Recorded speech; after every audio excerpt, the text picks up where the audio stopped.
fuck out of bed, bitch, go.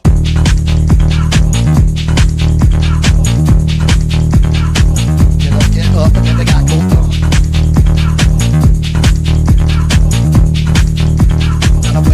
Time to wake up, bitch, get up. Hello, ladies and gentlemen. Welcome to the Tuesday edition of the Morning Spread right here on the Betting News Network, brought to you by our lovely sponsors at onlinecasinogames.com. Go there using promo code BNX20. Get yourself $20 in free chips immediately at onlinecasinogames.com. Nate Hornung, your host here, better known as Shaggy Bets. I got producer SBJ helping me out in the shadows today. And as you can see, we are dressed in all black for the U.S. men's national team funeral that happened last night at the hands of Belgium. We're still hating waffles, guys, right? We're still not over that. But I mean, just a disappointing showing from a team that had the entire country behind them, had the narrative of being a host nation. Obviously, the best U.S. men's national team we've seen ever in our lifetime and beyond, for that matter. And we get to the round of 16, which is a typical round for us to get to in the World Cup. And guess what? We still can't get over the hump. Just a horrendous showing on the pitch by our team. And unfortunately, it's not really surprising. Right, maybe a little bit when you look into the recency bias and how these teams were performing in the tournament. U.S. just playing out of their minds for 3 games in the group stage and then even looking phenomenal against Bosnia in the round of 32. And then a Belgium side that, ended up topping their group, but certainly struggled against lesser teams, obviously beat up on New Zealand in order to top the group, and then, struggled against Senegal in the round of 32, finally woke up for the last 5 minutes of that match, and then in extra time winning it, and then they just dominated the U.S. last night in the round of 16. So, looking at these recent forms of these teams, it was always the U.S., right? They were looking like the better side on the pitch consistently throughout the tournament leading up to this match. But Belgium's still a European powerhouse, right? They're still a top 10 team in the nation or in the world. They certainly looked like it last night. And the U.S. looked like U.S. teams of the past, which is very unfortunate considering I thought Pochettino had brought a new mentality into this team of being aggressive and, knowing that we can hang with the best in the world. We just got to compete with them and we got to bring some fire. And we just did not do that last night. We looked scared. We looked timid.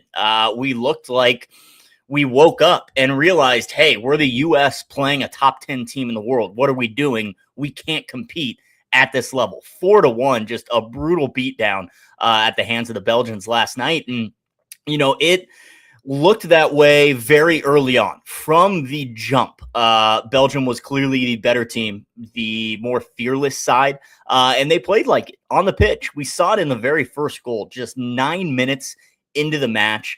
Alex Freeman, clears a ball with his head. It kind of pops up into the air towards the edge of the box, and the U.S. has 4 guys around the ball watching it all drop to the ground. Nobody takes the initiative to step up, jump, and clear that ball with their head. Rather, they're all standing around waiting for the other guy to do something. The ball drops to the ground. Belgian player steps in, takes it, and plays a perfect cross for their first goal. And from then on, it was just rough from a United States perspective. Again, that goal right there really set the tone for the entire match that Belgium said, hey, we haven't been playing good. We're still a top 10 team in the world. And they certainly looked like it last night.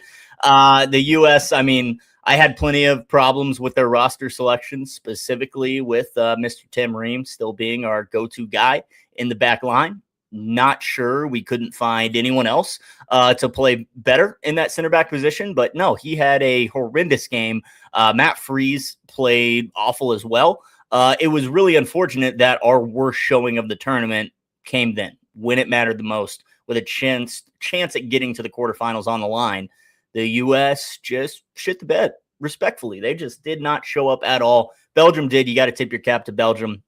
Lukaku with the cherry on top towards the end of the match as well, and really letting the U.S. fans hear it, rightfully so, because Belgium dominated us. It seemed like the whole world was rooting against us after Balogun's red card got overturned. He was able to step up on the pitch, and props to him for at least fighting and playing with some pride. But the rest of the team just horrendous showing. Berhalter, actually a breath of fresh air off the bench, actually brought a little bit of spark to this team, showed some tenacity that we really didn't see from anyone in that match. We played scared. We played like a CONCACAF team facing one of UEFA's best, and that was the result that we got on the pitch. So unfortunate that that is the timing of the whole thing. Again, we had played so great leading up to this match, and then when it matters most, the lights were too bright for the U.S. men's national team, losing to Belgium yesterday 4-1 in rather embarrassing fashion. We wouldn't have gotten on the scoreboard had it not been for a lucky deflection off the defender, off Malik Tillman's free kick.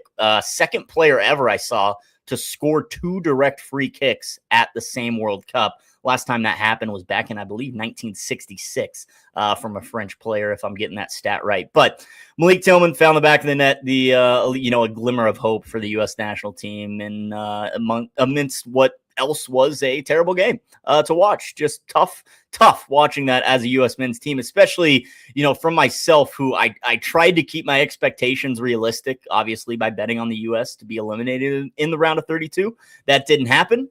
They gave me hope. I was ready to cheer this team all the way on to the final. And then again, we faced top 10 team in the world, and the predictable happens. Belgium beats us down.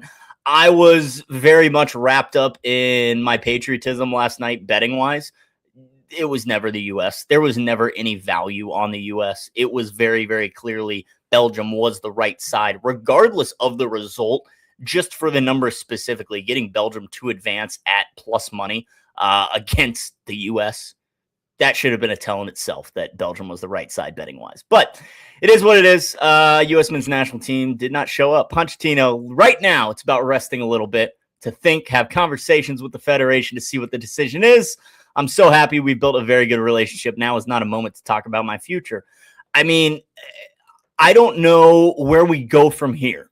You know what I mean? Pochettino, I thought, was the right fit for the job. It always kind of felt like this was going to be a stepping stone for him. Obviously, he was linked to AC Milan prior to the tournament even starting. People thought he was kind of on his way out. But, I mean, he did good. I will give him his flowers because he rallied this crew and got them ready for a World Cup in a very small amount of time.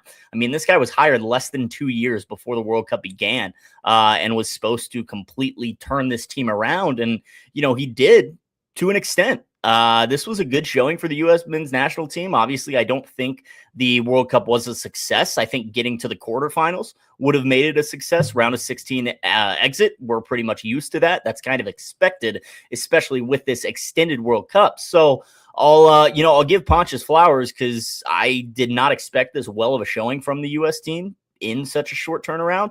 But again, where do we go from here? Who is the next guy up? How do we get better? And I don't know if you can from a manager perspective. It really just seems like we're going to need to continue to develop players from an early age. And, part of me, I read a great tweet that's part of what's holding the United States back is you look at these European youth programs and these academies and players getting paid as early as 16 years old to develop, to progress, and just to play soccer.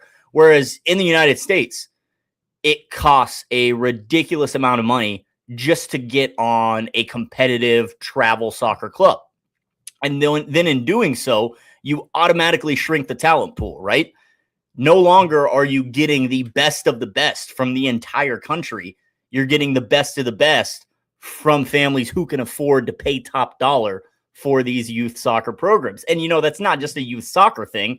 That's just a youth sports thing in general. Baseball, basketball, football, all the sports are completely getting priced out to a lot of these families. And again, that just shrinks the entire talent pool. Whereas teams in Europe and Belgium and France and Germany, they're scouting out those 12, 13, 14-year-olds who have the skills to go to the next level and they're signing them to a contract that day and said, hey, we're going to pay him for his development starting right now rather than the other way around. And that's really what's holding the U.S. back. And I honestly don't think we're going to see major improvement until that flips. And again, I don't really think it's going to because those corporations in America that run these youth sports programs that are raking in the money left and right, nickel and diming the parents every step along the way, they're not going to vote to switch that, right? They like the money rolling into their pockets. They're going to keep it that way. And that's ultimately what's going to hold the U.S. back for the future. I don't have much faith going into 2030 because, again, I don't think a whole lot's going to change in 4 short years. Even if we do replace Pochettino and get a new manager in there, I just don't think that's going to be the decider. And I don't think it's going to be much of a difference maker. I kind of think we've reached the pinnacle in terms of having a good manager at the U.S. national team. I think Pochettino is it. I don't know where we go from there. I think the best option would be looking at player development, which, again, the U.S. is far behind in that aspect. So we'll see what happens in 2030, but the U.S. did not show up yesterday against Belgium. Tough watch from the fans here as we are sweating out Argentina and Egypt. Currently 10 minutes into this match, still scoreless. But I should tell you what I am currently sweating out. We're sweating out the under, ladies and gentlemen. Argentina and Egypt under the 2.5 at -115. Look, we saw what Cape Verde was able to do against this Argentina team. They held their own. They competed with them. They held them to a 1-1 draw in 90 minutes. Eventually, Argentina flexed their muscle in extra time. I think Egypt is certainly capable of doing exactly that. Right? Argentina ended up on the easier side of the bracket. They're likely going to face Colombia in the quarterfinals, likely in England or Norway in the semifinals, assuming they get past Egypt here. Argentina cannot get caught underestimating these clubs, right? Just because they are on the quote unquote easier side of the bracket, you still got to win the games. You still got to advance. So I've got faith in Argentina doing so. I just don't think it's going to be a very high-scoring match. Again, I think Egypt is going to be very, very stingy defensively. We've seen that in their other matches. They only allowed a single shot on target to Australia in the round of 32 match, but they were on the defensive end for a good portion of that contest. I think Argentina defensively, defense has to be a priority for this Argentinian team, knowing that you give up a goal to Cape Verde, you give up a screamer in stoppage time. You got to quit playing with your food, right? And so how does Argentina do that? I think they come out and get a first half goal. I kind of expected them to at least have a couple of decent chances here in the first 10 minutes, but I see them taking a 1-0 lead before halftime, maybe getting a second one in the second half, but I like Argentina to win a low-scoring match here. 1-0 at +460 is my correct score prediction, but we're sweating out the under 2.5 as Argentina takes on Egypt right now. Like I said, 12 minutes into that match, Argentina, get the job done, but not too many. Please and thank you. All right. Well, that is about all the recap I can afford. I can't talk anymore about that U.S. game because that was just a pitiful showing on the world's biggest stage.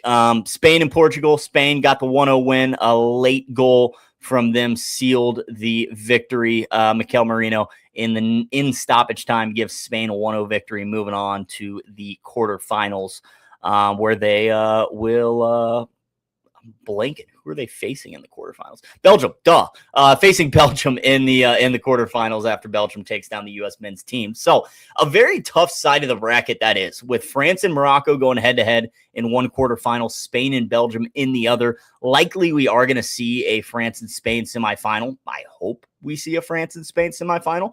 Two of the tourney favorites going head-to-head would be cinema to all of us fans. Other side of the bracket, we've got Norway and England slotted in one quarterfinal already, with the winners of today's matches facing off in the other. That's Argentina or Egypt, and then Switzerland and Colombia going head-to-head later today. But for right now, let's switch gears a little bit. Let's have some fun, because I need some fun after watching that horrendous U.S. team showing last night. Let's play some Geo Sports. Let's see how we do. and see if we can't get a perfect score, ladies and gentlemen, because we have been very, very close.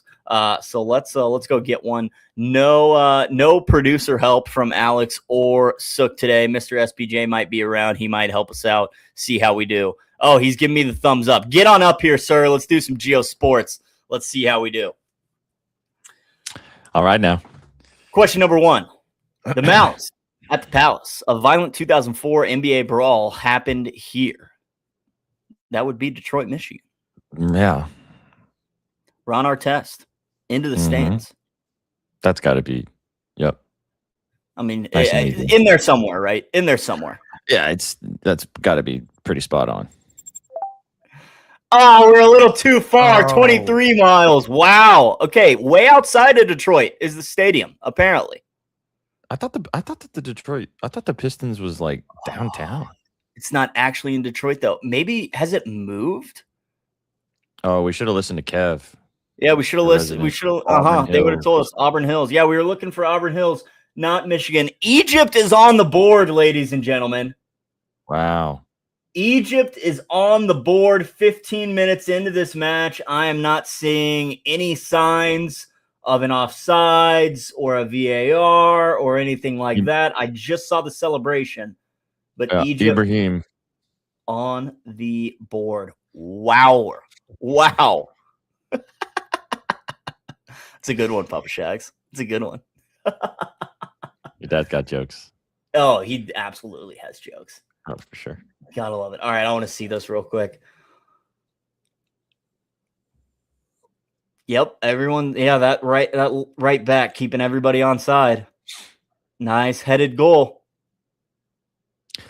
You know what the crazy thing is? Since you just talked about the U.S. team before we move to the next. Oh no, I mean I'll have a chance to rant about this later on Betspresso, but please. I've been so impressed with all of the knockout round games with how even the teams that were outmatched were able to stay in the game and keep it close. Unfortunately, I didn't get to watch the last like 30 minutes of the U.S. game because I was flying, but didn't sound like I missed too much in the last 30.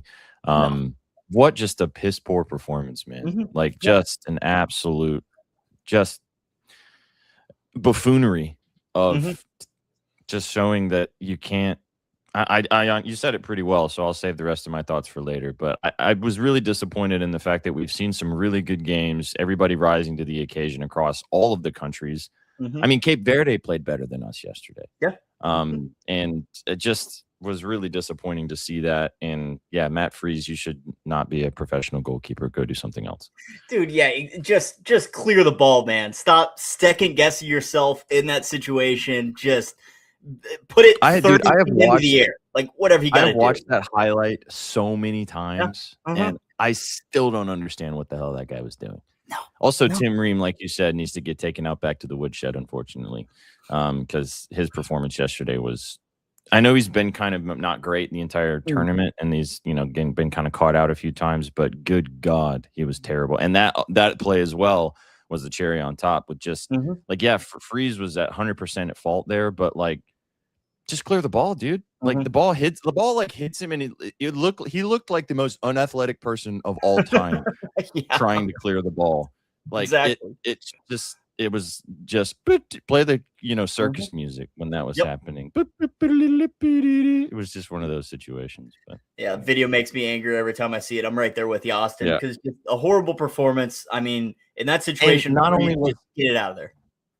That the thing about that was crazy too, though, was because that was the moment when the U.S. were actually starting to push back, and it was 2-1, but they were actually starting to put some nice link play together. They were getting back into the game, looking like they might threaten to, because Belgium couldn't even get hold of the ball at that point. Like the U.S. had a solid 10 minutes of possession there, and then you just give that goal away, and then the game was over. Like it was done at that point. Like you had your chance to kind of try to climb back into things, and then you give up the most buffoonery goal of all time, and then it was like, yeah, this is over. And that speaks also to Pochettino making the adjustments at halftime. Making a formational change, making the sub that he needed to, and gave them a legit shot. And they looked very, very good for those first 10 minutes of the second half, like you said. And that goal sucked the life out of us completely. And really the second goal kind of did that too, because after we gave up that second one, immediately after equalizing, we didn't really show much more for the rest of halftime. After that, it was kind of like, all right, let's get to the break, make those adjustments, and we did. Pochettino did what he had to do, and the guys looked good for the first 10 minutes or so of the second half, and then that goal just really demoralizing for the entire team, and we never responded, never recovered after that. So I don't want to derail us, but maybe we can talk about this another day. But do you think? I mean, Christian Pulisic obviously gets a lot of slack just for being the quote unquote face of the nation and Captain America and all that jazz and everything, and him getting subbed out with the sprained ankle and everything. I mean, his performance the entire tournament has been very underwhelming because of the injuries and things like that. But that's kind of unfortunately par for the course for this guy. Sort of a similar conversation to what we've talked about with Lamine Lamal and like these guys that just get crowned before they actually end up doing anything. What a disappointing performance from him yesterday, but also throughout this entire tournament. And I mean, that was his window. This is the thing about the World Cup. Like it's every 4 years. And as a professional football player, Messi and Ronaldo are anomalies. Like playing 6 World Cups is like, that's not just, normal. it doesn't happen. Like you're lucky if you get 3, maybe 4, if you're a really, really high quality player and you don't deal with injuries. But like these guys usually have 2 to 3 World Cup windows maximum as professional players. And like, I think we might have seen Pulisic's only opportunities to actually make a difference as a United States player. And like, what a terrible performance that he put up yesterday, the entire team, obviously, but also I just think that this might be it as him being a, actual legitimate piece of this puzzle moving forward. Right. No, I'm right there with you as Jeff spoils this PK for me that Messi's about to take up and apparently miss, according to Mr. Stenberg. Let's see what happens. Yep. He missed it. Wow. Saved, but yeah. Wow. Messi. He does the slow run up too. I mean, it's Messi. He can do whatever he wants, but right. He does that slow little run up as well. Just pick your spot and finish it, man. Pick your spot and finish it, man. But no, I like what you're saying, and I agree with a lot of what you're saying about Pulisic because, the window is gone. 4 years from now, this team is going to look a lot different. The only guy I think, definitely has a spot is kind of Malik Tillman, to be honest with you. Balogun as well, probably. But other than that, I mean, Pulisic is going to be getting up there in age in 2030. He's got a lot of pressure on this kid. And, a lot of that, like you said, is because we crowned him so early before he was even able to drink, and moved on to Germany to be a stud for Dortmund. He was already going to be our savior. And we're like, oh, he's going to be there in 2018. Well, we don't even qualify. Well, he's going to be even older and better in 2022. And we shit the bed there. And then here we are hosting in 26. And kind of the same thing happens. He's just not good enough to get us over the hump. As good as he is and as good as an American soccer player he is, he's not a Messi, a Ronaldo, an Erling Haaland who can single-handedly change the game and lead his country to victory. So a lot of pressure on that kid. But very, very underwhelming tournament from him specifically. Aside from that first half against Paraguay, he looked rock solid, but had been dealing with injuries, which sucks. But you said it. That window has kind of moved on now. And we just got to focus on 2030, see what happens. So, I mean, the likes of Josie Altidore, I feel like made a bigger stamp in American soccer history. And I don't know. It's just so interesting to see these players, as you've talked about before with some of these other countries, get crowned and then just don't live up to the expectations. And it's like the guys of, even Landon Donovan and Clint Dempsey, like those, Brian McBride dating back to when we were kids, they took the opportunities and they turned American soccer into something. And then these guys get crowned and then they come in and they can't make a difference. And it's like, you have to step up in these situations and these moments to be able to make a difference and move the needle forward. And as you said too, this isn't going to change really until the development aspect of younger players. And with everything you said earlier, that's not going to really change, but this was a massive opportunity to change the narrative.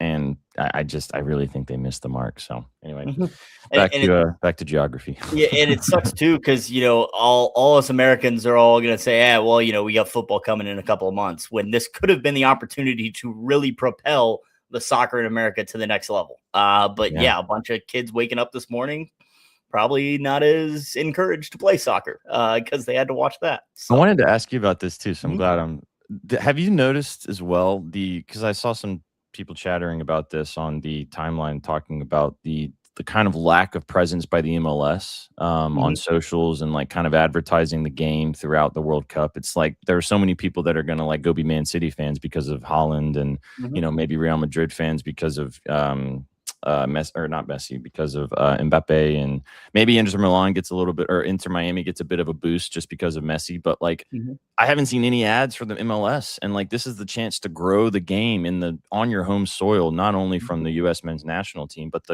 your domestic league that you're trying to develop. So I think a massive missed opportunity by the MLS to continue to try to push this league to the next level and really show that you are, can play with the big boys. And unfortunately, last night you showed that you couldn't.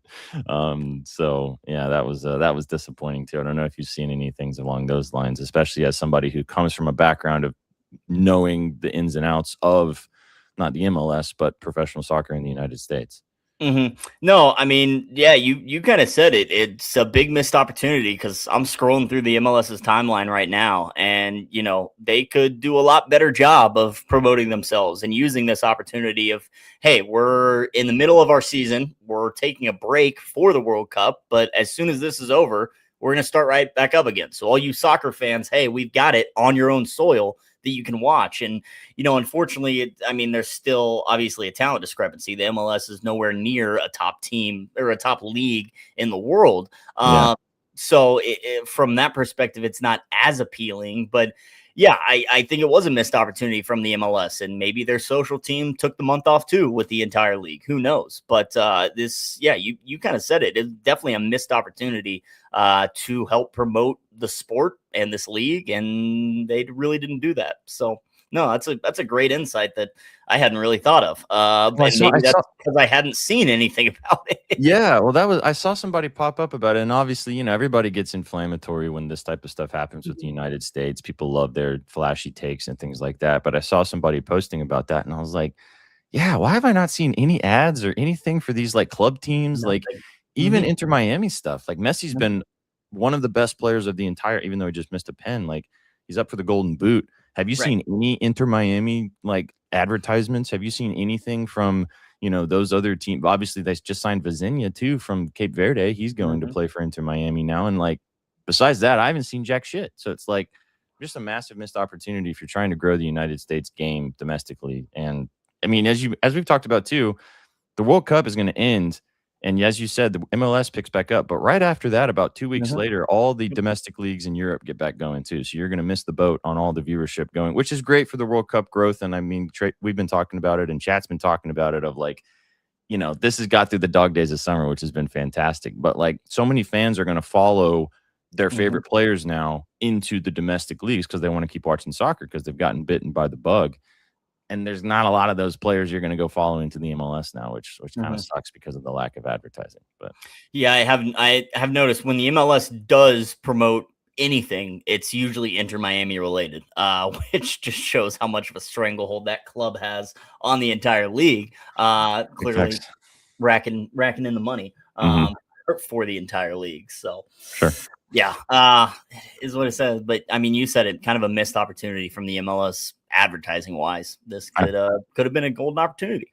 Yeah, and missed the boat. So absolutely. I got time for one more question, then I got to leave you. So. Cool. All right. Well, let's do it. Question 1 was Mouse in the Palace. I think that's the button we need. Nope. Just kidding. It's this one. Oh, there we go. It's that one. All right. Question number 2. The Fail Mary, decided by replacement refs on the final play, happened here in 2012. Was that in Lambeau, or was that in? It was definitely Seahawks, Packers. But was it in Lambeau or was it in Seattle? Yeah, it was in. Oh, GPAC would definitely know because it was. Yeah, GPAC would know right away. It was in Lumen. Okay. Love it, Seattle. I believe we're kind of right on the tip here. Yeah, and Lumen's like right downtown, or like right by downtown. Yeah, it's in the vicinity. Right. Lock it in. Oh, a little north, but okay. Little north. Prime stuff from the logo. We'll take it. Replacement refs ruled a last play Hail Mary a simultaneous catch. handing Seattle a 14-12 win over Green Bay. Outrage helped in the NFL's referee lockout days later. Mm-hmm. The Fail Mary. Mm-hmm. All right, I got time for one more. I can't. I got to run. All right, one more. The NFL franchise based here traded Marshall Faulk to the Rams for 2 picks in 1999. Traded him to the Rams. Where did Marshall Faulk play before the Rams? GB Texas Colts. All right, so Indy. Yeah, that's Indy. And Lucas Oil is like downtown. Yeah, right downtown for sure. 1 mile off there. There we have it. In 1999, Indianapolis Colts sent Faulk to St. Louis for 2 picks, then drafted Edgerrin James. Faulk keyed the Rams' greatest show on turf, winning a Super Bowl and the 2000 NFL MVP. I mean, didn't work out. Like, you can't call that a win-win, but Edgerrin James was really good too. It's a pretty solid replacement if you're gonna sell Marshall Faulk. So yeah, rock solid. All right, man. I got to roll. All right. Enjoy the rest of your show. And Absolutely. I'll see you in a little bit. Of course. I'll see you later, man. Take it easy. Enjoy your Tuesday. Mm-hmm. All right. All right, folks. Well, here we are. We're back. Oh, let's get rid of that. There we go. We're back to normal. All right, 2 more questions. See how we do. Hall of Famer Drazen Petrovic starred for the Nets, but grew up in this coastal city. Is that Croatian? Petrovic? My mind's saying Croatian. I don't know if chat's having anything else. He's going to be from like New York or some shit, isn't he? We'll go with Croatia. That's a nice little coastal city. We'll take it. Nothing from chat. Looks like a Croatian name to me. Yeah, I'm right there with you, Embiid. I'm right there with you. Coastal city, Croatia. We'll take it. Absolutely. 33 miles off. Argentina's setting up for a free kick right now in the 31st minute. Petrovic, born in Sabinik on Croatia's Adriatic coast. Scoring genius for the New Jersey Nets. Died in a 1993 car crash at 28. Was later enshrined in the Hall of Fame. Number 10, Lionel Messi, stepping over this free kick. Probably 30-ish yards out. Was that off the post or the keeper saved that?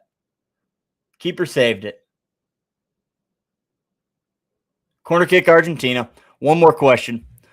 In 2002, the NFL played its first regular season game in Germany at this stadium. Wasn't that Munich? Which is this guy.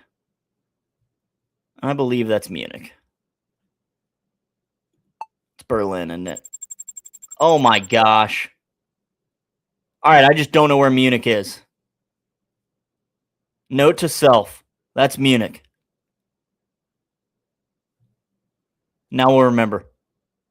November 13th, 2022, Tom Brady's Buccaneers beat the Seahawks 21-16. NFL's first regular season game in Germany. The crowd's singing became the game's signature. There you have it. Look, 980. We'll take it. Not our best. Above average for the month. We're going to take it. 980, 98 out of 100. 98%. Undisputed A. Ladies and gentlemen. All right, folks. Well, that is some Geosports for you. Now let's get into the rest of the picks. We got about 25 minutes left on this show, and I'm going to tell you all about why we are very, very Colombian tonight. Because I have now 2.5 units on Colombia to move on in some way, shape, or form against Switzerland tonight. So let's talk about it. Switzerland and Argentina going head-to-head in Vancouver. Now, Switzerland has a slight travel advantage, given that they played the round of 32 matchup in Vancouver. They've also played a group stage match in Vancouver. They're headquartered on the West Coast. All of their matches were on the West Coast. They have not had to travel all over North America like this Colombian team kind of has to do. Is that going to come into play tonight? Maybe, maybe not. I'm not thinking it hinders the Colombians very often. I think they're the better team here. I think Switzerland has not really been tested so far this tournament, certainly not like Colombia. And now I think they're in for a wake-up call. Switzerland, they topped Group B. They drew with Qatar. They beat Bosnia. They beat Canada. And then they beat Algeria in the knockout rounds. That was their first shutout victory against Algeria. Colombia, they beat Uzbekistan and Congo. They drew with Portugal in a match that they dominated. They should have won, but they didn't need to win. They just needed a draw to top the group. And then they beat Ghana in the round of 32, a 1-0 game in Kansas City. I think Colombia is the much better team here. I think, again, this is going to be the best attack that Switzerland has seen all tournament long. And I think it's going to be a wake-up call for them. We know how good Switzerland's defense has been. All right, they allowed 0.60 expected goals against Qatar, 0.23 against Bosnia, 0.73 against Algeria. Pretty good numbers. Those numbers were slightly higher against Canada, but they were playing from behind for most of the match, so I would expect that. But again, they have not faced an offense like Colombia's. And as good as Colombia's offense has been all tournament long, their defense has really been the difference maker. I think Colombia is going to press. I think they're going to be aggressive. I think they're going to force the Swiss out of their comfort zone for 90 minutes. They're just going to make them as uncomfortable as possible, putting the pressure on, forcing the Swiss to defend for most of the match, something they haven't been used to doing so far in this tournament. They haven't played from behind. They have not had to defend much. I think Colombia changes that narrative tonight, puts some offensive pressure on the Swiss.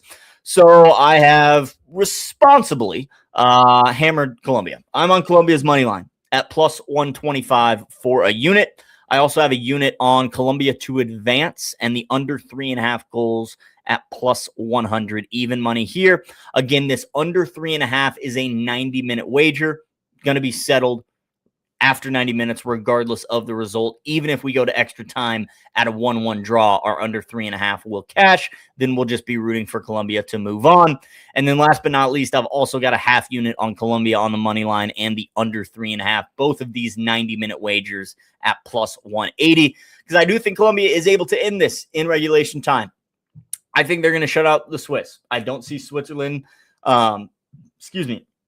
I don't see Switzerland competing offensively. I don't see them finding the back of the net.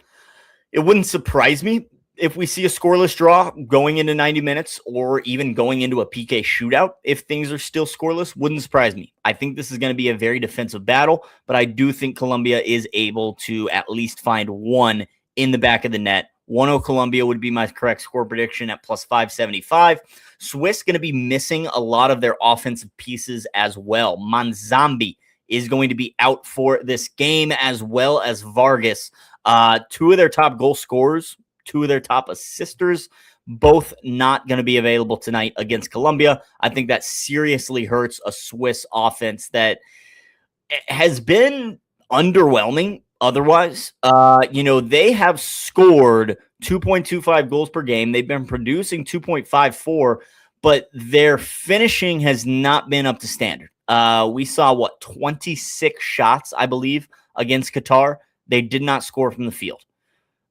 Only really opened up against Bosnia when they were a man up, netting 3 goals in the final 15 of that match to win 4-1. Again, after Bosnia drew that red card. So haven't been overly impressed with Switzerland's offense. I think Colombia is definitely going to take it to them tonight, especially on the defensive end. But as far as the Swiss defense, I think they're in for a wake-up call tonight against Colombia with this offense. So give me Colombia to move on. We got them on the money line at plus 125. We got them to advance and the under 3.5 at even money, and then a half unit on Colombia and the under 3.5 in regulation time at plus 180.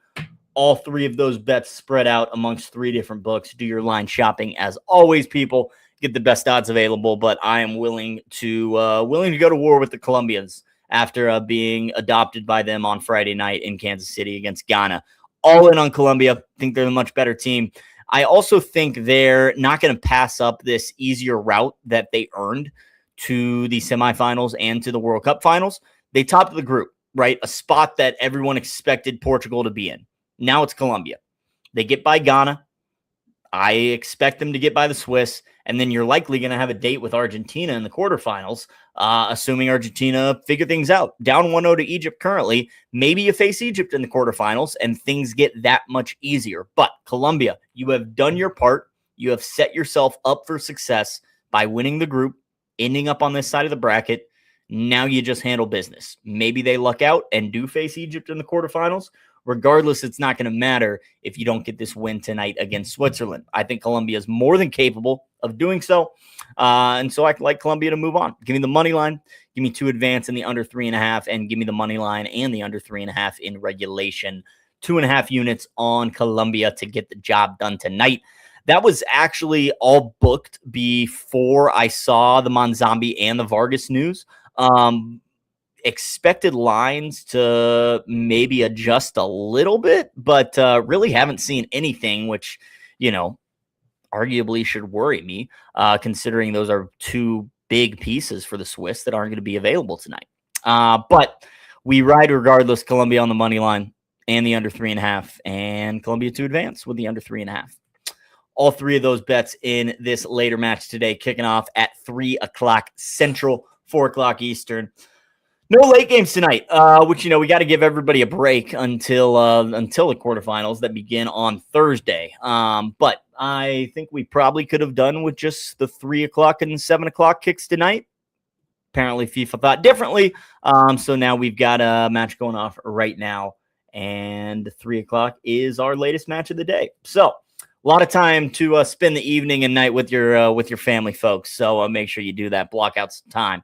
Because, again, World Cup has been incredible for the past month, taking up a lot of my days sitting on the couch watching soccer. Only get this once every 4 years, so you got to take advantage. But you also got to take advantage of those off days as well. We've got one coming up tomorrow before the quarterfinals begin. Now, looking at this bracket overall, I am going to have am I going to have them? Hold on. I don't want to misspeak. I was going to say I was going to have BTP on the show tomorrow, but I actually don't think that's happening. Let me look at this schedule right quick. No BTP tomorrow, but he will be on Thursday with me. So Thursday, BTP and I will be breaking down the entire quarterfinals and beyond before that France and Morocco game kicks off at 3 o'clock Central on Thursday afternoon. But let's just do a little previewing right now as a whole. France and Morocco going head-to-head on Thursday at Gillette Stadium in Foxborough.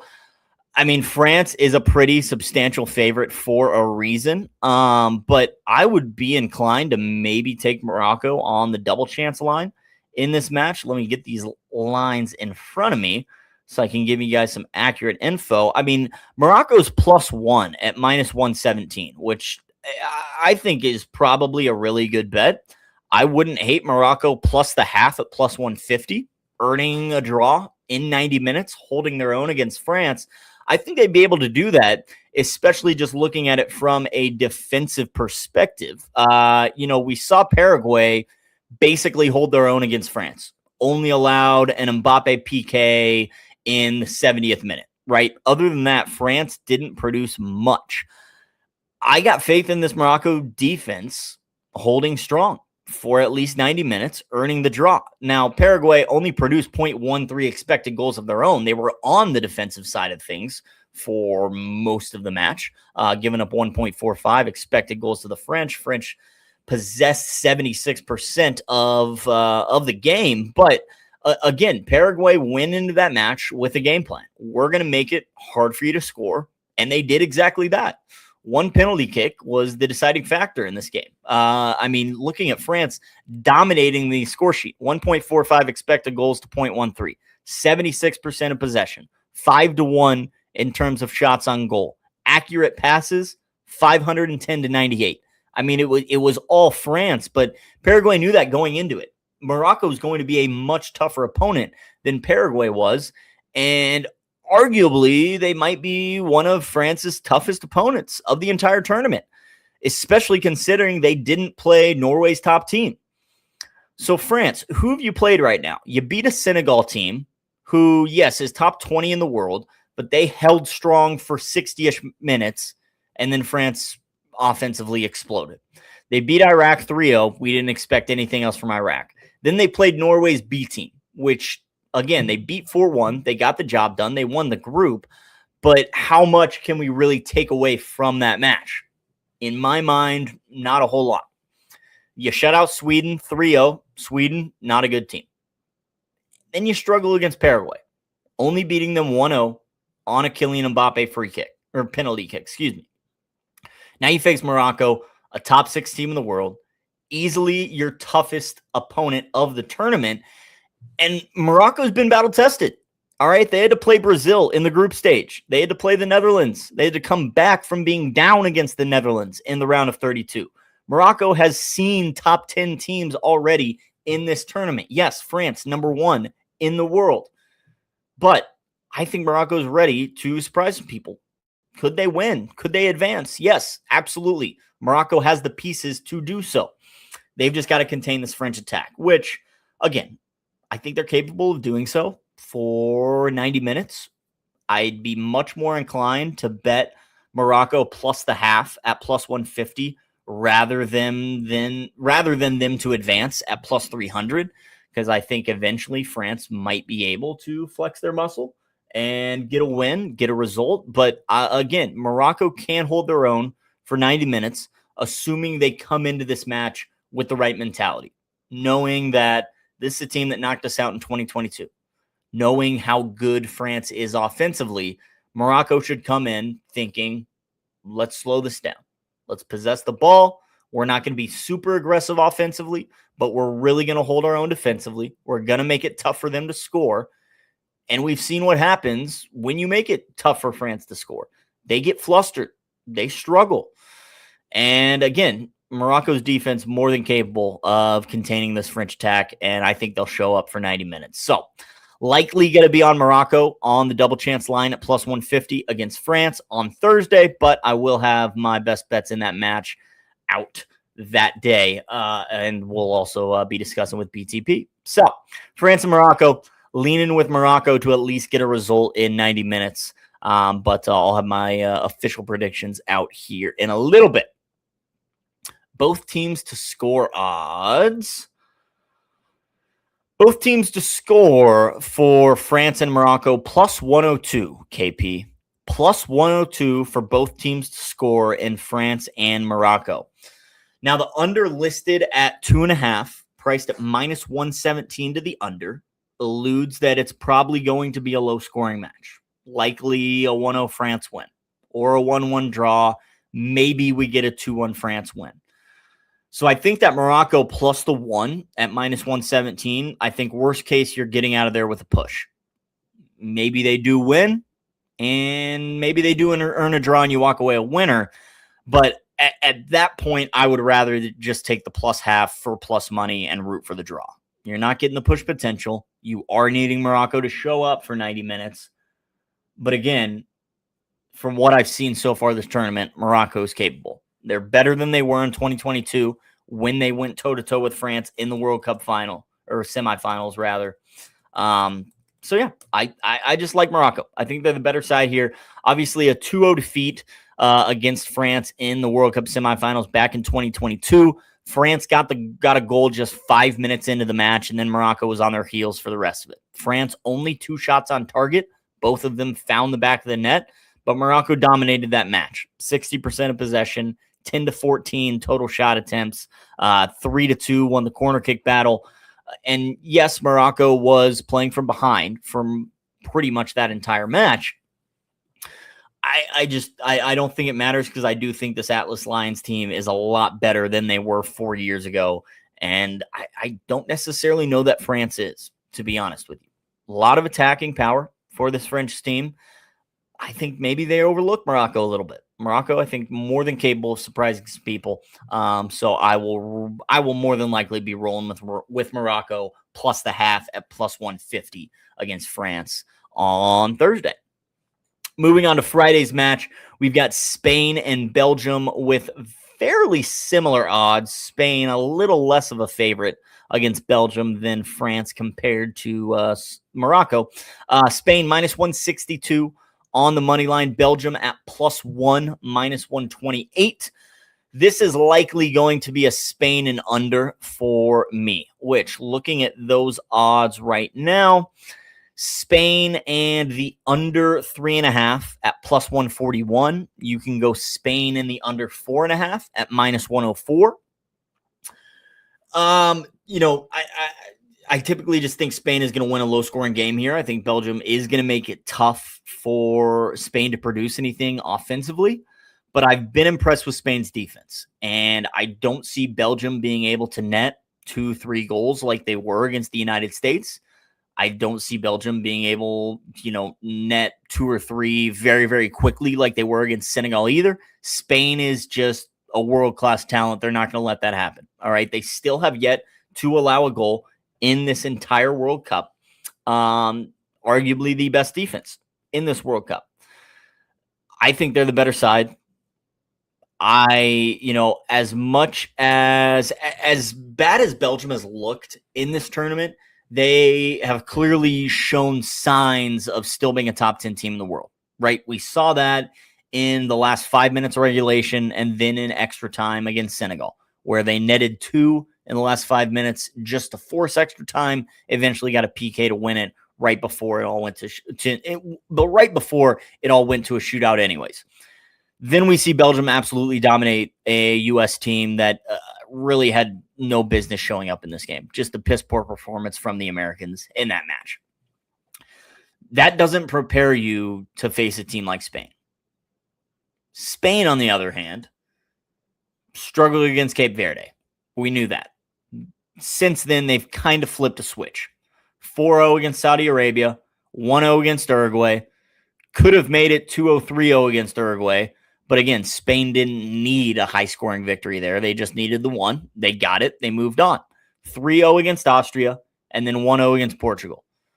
They weren't overly impressive against Portugal in that match, but they were the better team, and they got the result in stoppage time. They never wavered. And the biggest difference to me in that Spain-Portugal match was Spain was pressing everywhere on the pitch. They were much more defensive focused in the attacking third.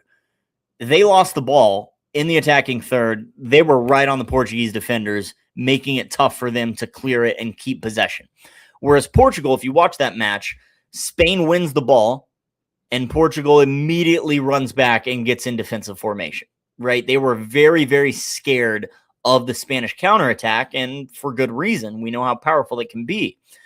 But Spain played fearless. They played up until the final whistle, whereas it looked like Portugal towards the end of stoppage time, kind of right when they conceded their goal, they looked like they were mailing it in and just preparing for extra time, just yearning to kind of get across the finish line to that point.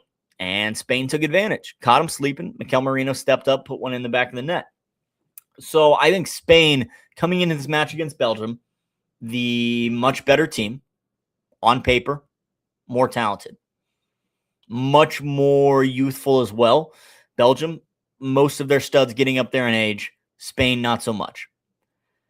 I also just think Spain has played more quality opponents in this tournament than Belgium, which could be a key difference maker in this match. So I like Spain. I'll likely go with Spain in that under 3.5 at +141. I think we see a 1-0 or 2-0 Spain victory because, again, Spain doesn't take a lead and completely parks the bus, but they're so good defensively, so sound in the midfield that they can take that 1-goal lead and then just lull you to death and play keep away and kick the ball around and control possession and never really give you an opportunity to create any equalizing chances, let alone enough to put one in the back of the net. So I think Spain wins a low-scoring match. I think they win to 0 as well, which you can find priced at about +169. +169 for Spain to win to 0 against Belgium on Friday.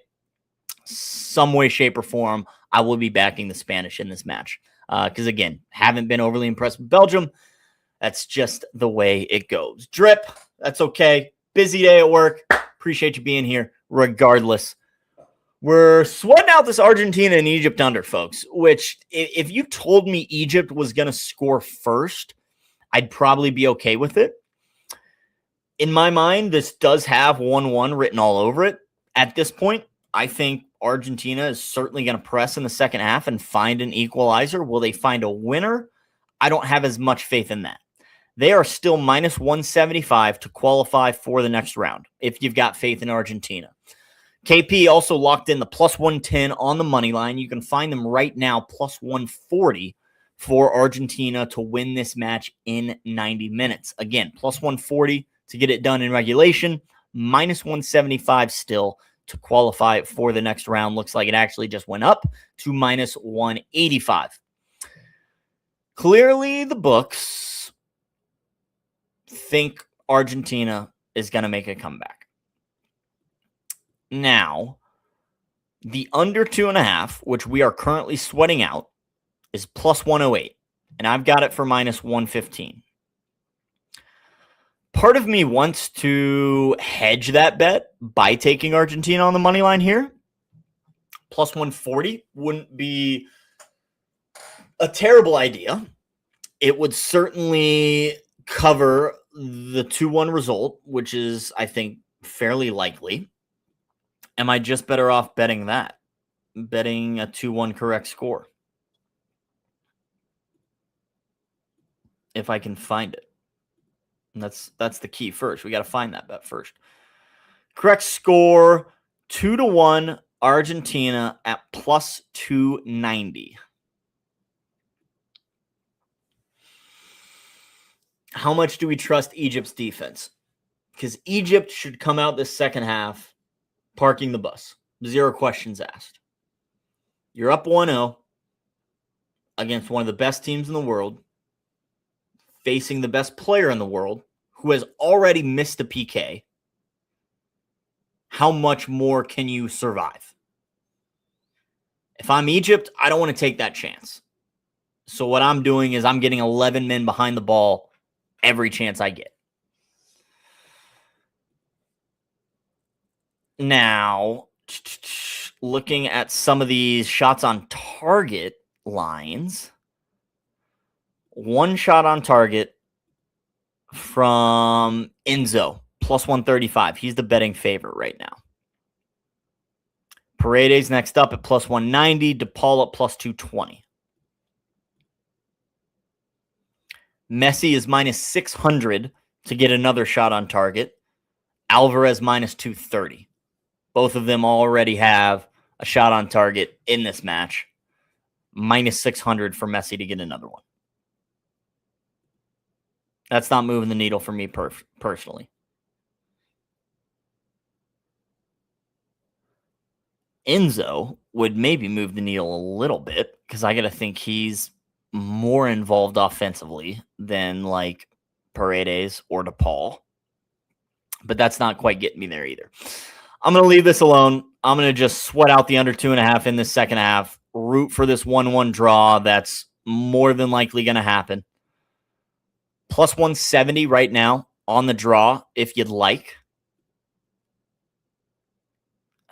Again, though, my under 2.5 at minus 115, that survives if we do get a draw. So I'm going to hold off. I did have thoughts on plus 140. Argentina to win in penalty kicks. Let's see. Method of victory. Argentina in a PK shootout plus 650. You can get either team in a PK shootout plus 350 if you want to go that route. You know, if I didn't already have stake in the under 2.5, I would definitely look to play some Argentina in some way, shape, or form. Because again, in my mind, Egypt comes out and parks the bus, and Argentina just throws everyone forward because they have to. You're down 1-0 in an elimination game in the World Cup.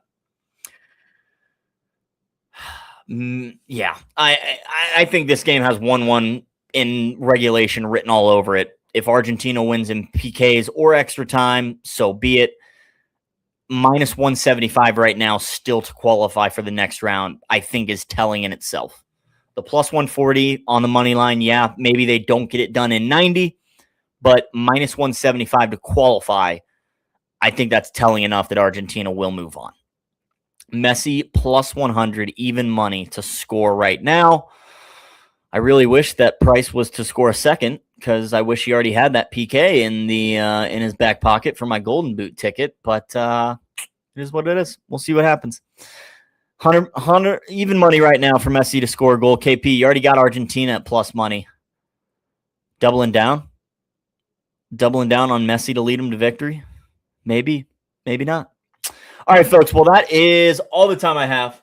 Appreciate you guys tuning in for the morning spread. I don't even know what episode number this is. 88, 89, 90, episode 90 of the morning spread right here on the Betting News Network. 10 away from 100. Absolutely insane. Appreciate you guys being here. As always, starting your morning right here on the BNN with the morning spread. Come on back for 2 shows this afternoon on the network. We will have No Plays Off live at 3 o'clock Central, 4 o'clock Eastern. No Plays Off. No Plays Off, excuse me, will be live on the Betting News Network. Following that, Afternoon Betspresso will be live talking MLB, WNBA, and more. That one at 4 o'clock Central, 5 o'clock Eastern. Duo of shows coming your way here in 3 hours. So take a little break. Enjoy this World Cup action this afternoon. Come on back in 3 hours for 2 more hours of content right here on the Betting News Network.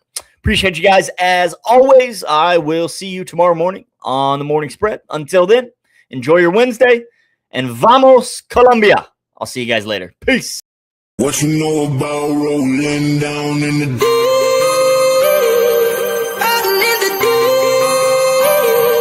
Down in the deep. Now I know y'all be loving this shit right here. Rolling. What you gonna do? Rolling. What you gonna do? Down in the rolling.